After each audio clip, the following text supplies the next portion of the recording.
அன்பு உடன்பிறப்புகள்.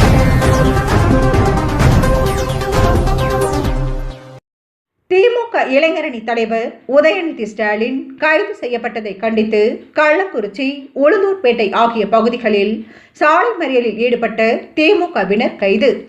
நாகை மாவட்டம் வேதாரண்யம் அருகே உள்ள திருக்குவளையில் தனது தேர்தல் பிரச்சாரத்தை தொடங்குவதற்காக திமுக இளைஞரணி தலைவர் உதயநிதி ஸ்டாலின் சென்றார். அங்கு தனது பிரச்சாரத்தை தொடங்குவதற்கு முன்பாக அங்கு வந்த போலீசார் அவரை தடுத்து நிறுத்தி கைது செய்தனர்.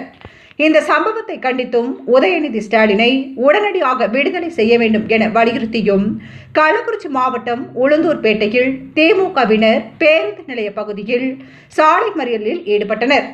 சுமார் 30 நிமிடத்திற்கு மேலாக சாலை மறியல் போராட்டம் நடைபெற்றதால் அந்த சாலையில் போக்குவரத்து பாதிக்கப்பட்டது.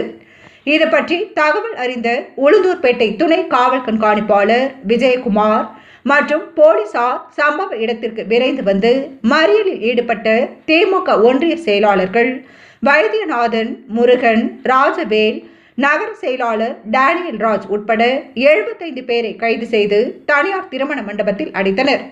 இதேபோல் கள்ளக்குறிச்சி 4 முனை சந்திப்பில் நடைபெற்ற சாலை மறியல் போராட்டத்தில் கலந்து கொண்ட திமுக சட்டமன்ற உறுப்பினரும் மாவட்ட செயலாளருமான உதயசூரியன் உட்பட 150 திமுகவினரை போலீசார் கைது செய்து தனியார் திருமண மண்டபத்தில் அடைத்தனர்.